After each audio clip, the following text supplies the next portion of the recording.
Cool. Go for it.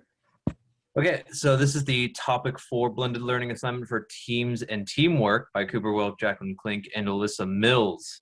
The first thing that OB8 talked about was the Edgar Schein's coping mechanisms, and there are 3 of them. One of them being the friendly helper, another being a tough battler, and the last being objective thinker. So the friendly helper are people who like try to help out, people who rely on others, might feel insecure within their groups. The tough battler will often seek authority and be aggressive within the groups. This is someone who probably divvies out all the responsibilities, asks questions to the professor, stuff like that. The objective thinker, this is a person who wants clear goals, probably also tries to divvy up responsibilities and make sure that everyone is held accountable for their work, and often thinks reflectively. Now, another thing that OB8 talks about is the task activities versus maintenance activities. So tasks are things that specifically contribute to the goal that the group is going after. This could be a performance thing or a group task, whereas maintenance activities are more of a social thing, building the interpersonal relationships and supporting each other socially. One of the other things that OB8 talks about is the homogeneous groups, which increase in cohesiveness. This means that within the groups, people have similar backgrounds and traits, and also groupthink is a pretty common thing. Yeah, and another type of group for teamwork we have is the heterogeneous, and we see that there's usually a decrease in team cohesiveness with this type of team because there are different interests and backgrounds, and it becomes harder to come to an agreement on things and see each other's perspectives when there's such a variety of different people in the group.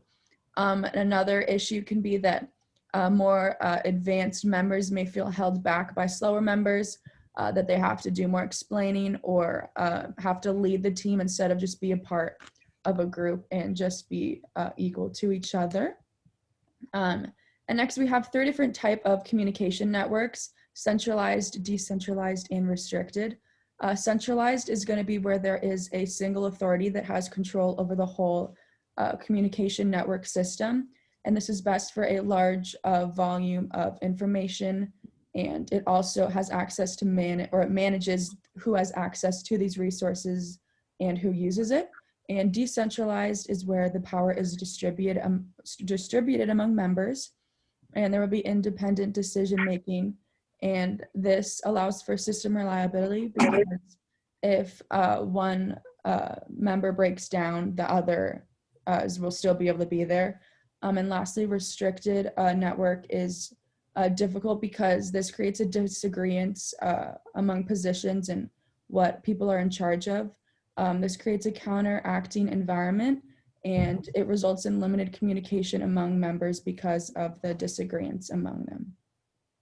The most effective decision-making process is decision by consensus.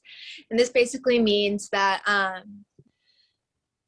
the majority favors the decision, but in the end, everybody agrees. So if it may have not been like unanimous or everyone wanted it, in the end, everyone was okay with the decision. And groupthink can be dangerous, because it increases a tendency for group members to not voice opinion or alternative options.